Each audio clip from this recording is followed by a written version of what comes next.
to get it. Come on, you can do it. You can do it.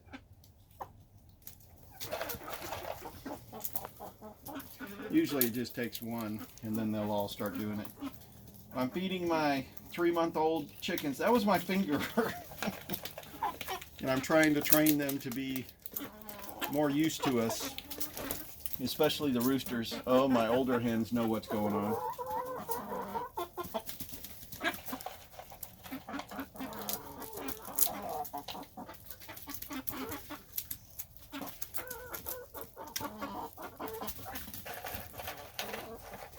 You guys will figure it out.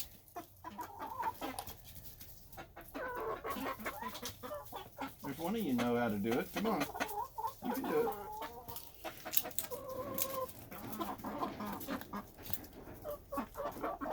There you go.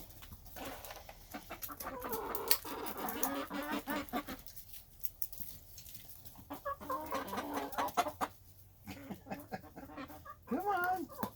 It won't hurt you. Come on. All right.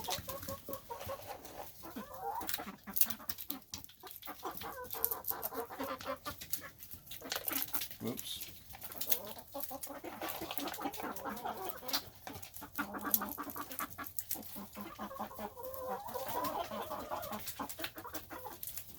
You're pecking awfully hard.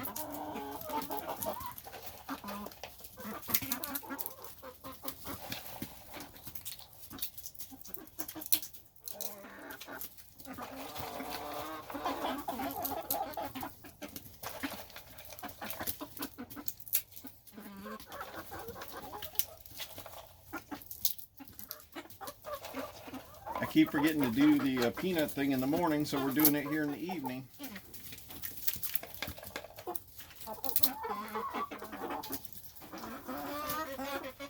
All right, who's the brave one? Who's the brave one? Look at you. You just knocked it right out of my hand.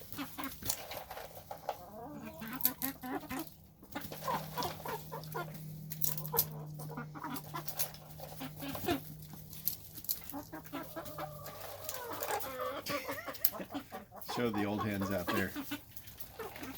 We know what's going on. We want our peanuts. Let me give them a couple.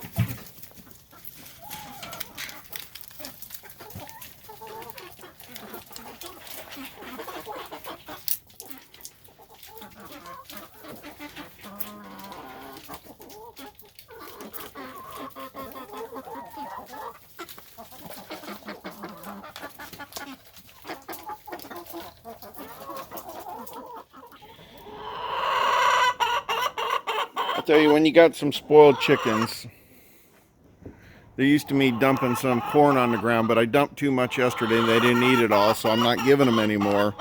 So now they're following me around and saying, where's my fresh corn? But I dumped it in their feeder in there, but they get spoiled that I end up putting it out where they want it.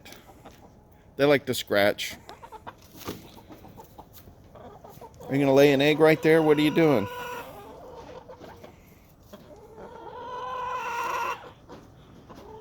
Anyways, when I come over here to feed my younger hens, I dump some out over here, so I'll give them some. You know, I gave you some food right here, so you wait. Oops, I didn't mean to do that, but I'm trying to do everything one-handed. Yeah. I'm getting it. Good gosh almighty. Back up. There you go. Now you're going to be happy?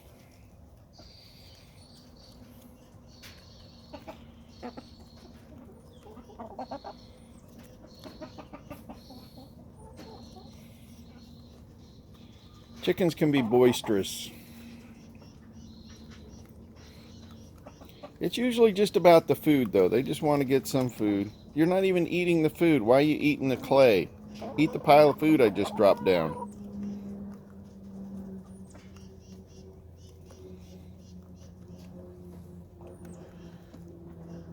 This other one's standing right on the pile.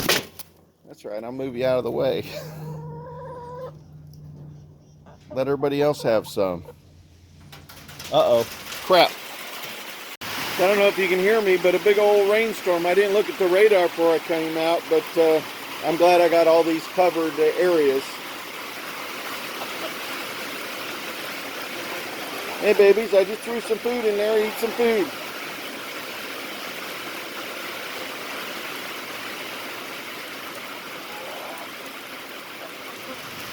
That's some big old raindrops. I've got my chickens trained now that they're used to me bringing some peanuts, which I forgot some peanuts this morning. You got some fresh food over there. Go eat some fresh food. Make you happy.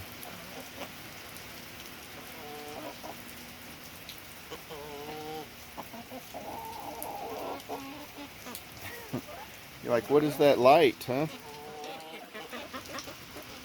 They're like, where is my peanuts? There's nothing in there. You wanna look in here?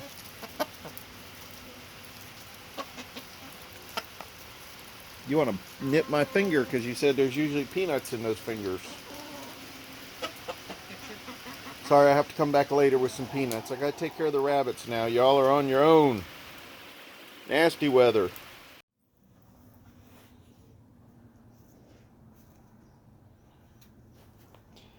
Got a half a pumpkin for my young chickens to see what they'll do.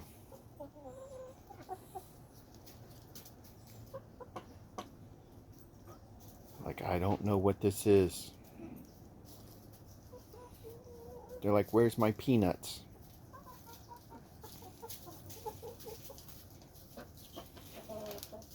They're getting closer. There you go. Yes, it's good stuff.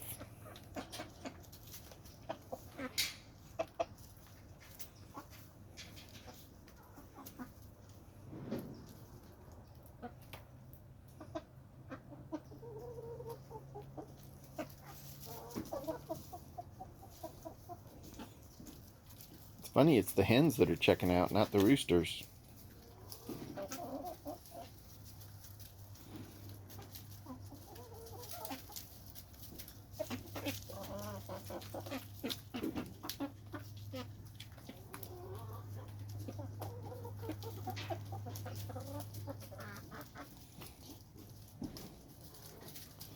You watch, I'll come back in the morning and this thing will be carved out.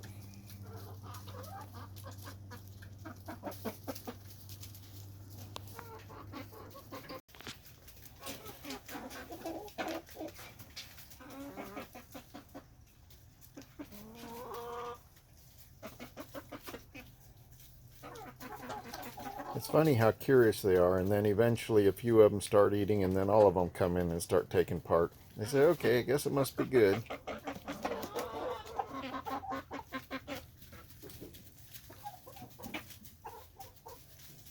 This is quite a treat for chickens. I think next year I'm going to grow a bunch of pumpkins because you just bust them and throw them out, and they will carve that whole fruit out. A lot of squash, they'll eat squash, any kind of squash like this.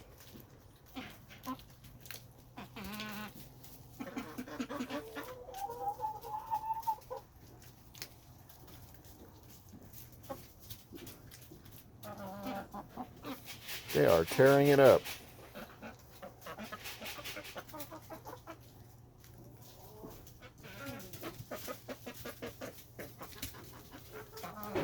It's funny how they grab some and run off.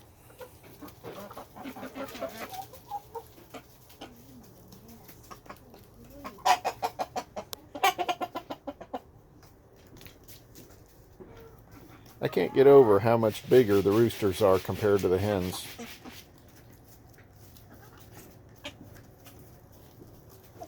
What are you guys doing?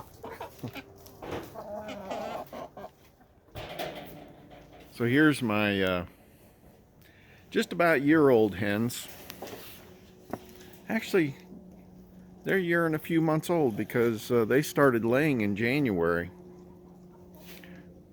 And they know exactly what to do. They've already been eating on this while I was fooling around with the young ones.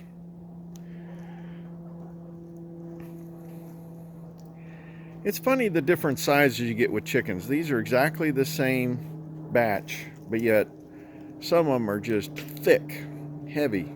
Like you can see that one over there is really thick versus this other one. They're not always exactly the same. I've got 9 hens, and then I've got another 6 hens that are coming up. In about a month I'll be releasing them, and then I've got 3 roosters now, which we'll see what we do with that. I noticed an ad in my Northern Tool Supply pamphlet that came in the mail. Call it a flyer, magazine, whatever, but they had these kindling crackers on sale. And I mean, I've been eyeballing this bigger one. I've had this other one for years and it works great, but I wanted the bigger one. This is significantly bigger, and you can see they had it marked down from $130 to $80. And this other one went from $99 to $59. So if you watch this, you can get these on sale. And I had somebody working for me that lived near one of these, and I had him pick it up on the way over to visit me, and I had it all paid for, waiting for it in the store. But man, these things went quick because they had like 10, and by the time my guy got there, they had one reserved for me. That was the last one, so they went quick. But anyways, think about what you're going to do when things kind of go down to, call it the 1800s. So, I mean, you can use like a little axe and everything, but this is handy for just breaking down, like quarter rounds into smaller pieces for kindling. So I wanted you to be aware that these types of things are available, and you just bolt it to a round, and that way you can smack it and knock it down to the size you want. It works great. So I've had a bunch of larger rounds that are just really kind of too big to pick up and put on the splitter, and I've been breaking them up with some mini sledge and some wedges. And I had a couple others that have been sitting up along one of my walkways, and I finally decided I need to break these down into smaller pieces. And I had forgot that these were actually part of a tree stump that I had my tree guys kind of carve off, level with the ground, and then I had a stump grinder come in and grind the rest up. But this particular part of the tree is tough. I mean, way tougher than the normal rounds. And so I ended up, splitting up. I'm going to show you what I did, and it actually worked really well. A little more work than the regular rounds, but the benefits of using these are unbelievable. These things will burn all night because they are super tough grain, being the very base of the tree, the center of it.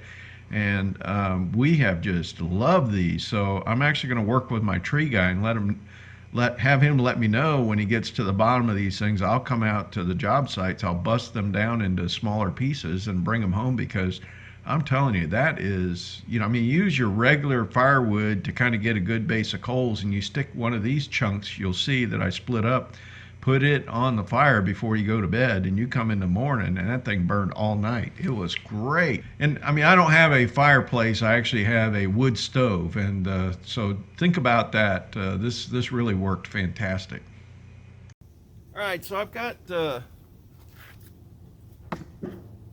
some rounds that I need to break up, and these things have been sitting out for a while in the rain, the weather, so they're actually should be very easy. But I just wanted to show you, this is really simple. You can use them all, but I'm telling you, a lot of people, you can just get away with using some wedges and a little mini sledge like what I have here.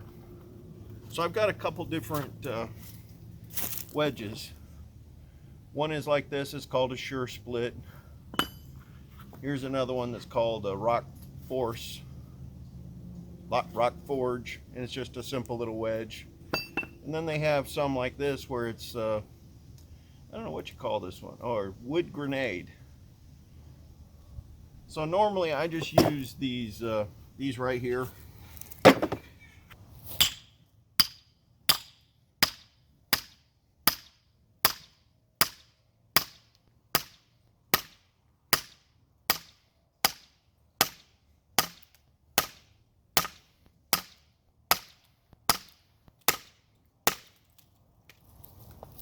Okay, so this one I've got a crack radiating right across the middle here. So what I'm going to do is try to keep propagating it.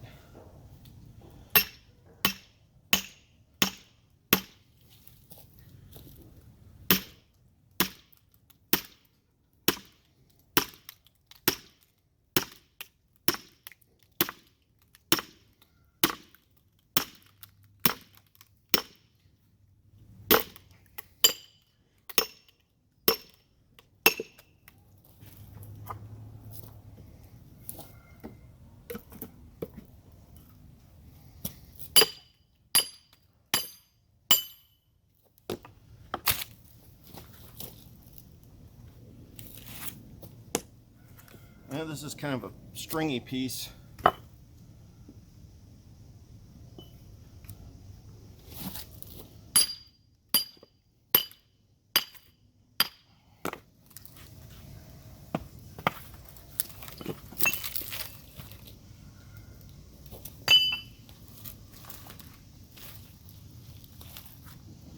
Just like that.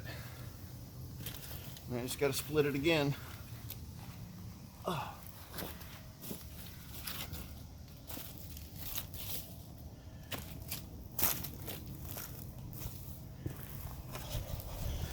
Now this is a treat for the chickens, so I'm going to grab all these grubs and go give them to the chickens.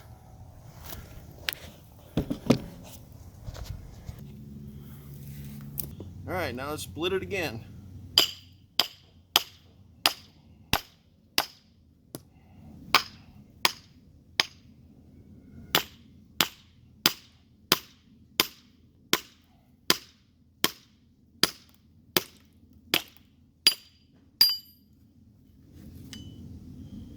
Split it again.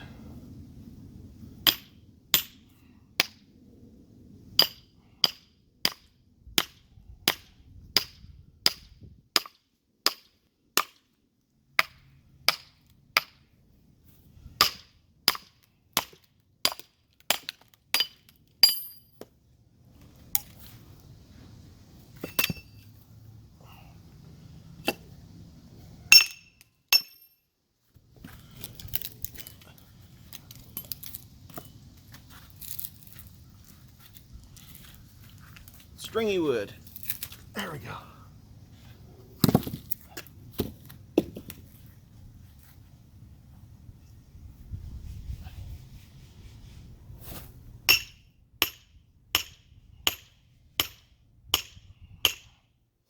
I think this would work a lot better if I wasn't on soft ground too.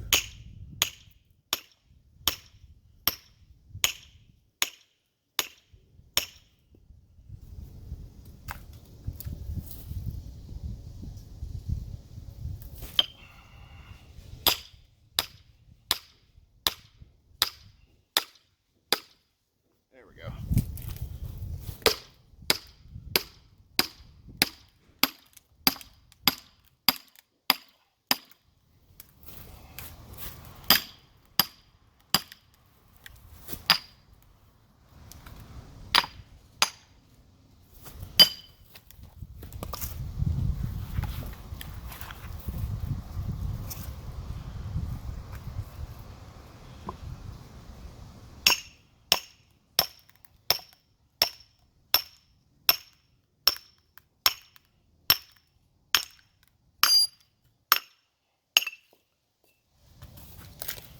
All right.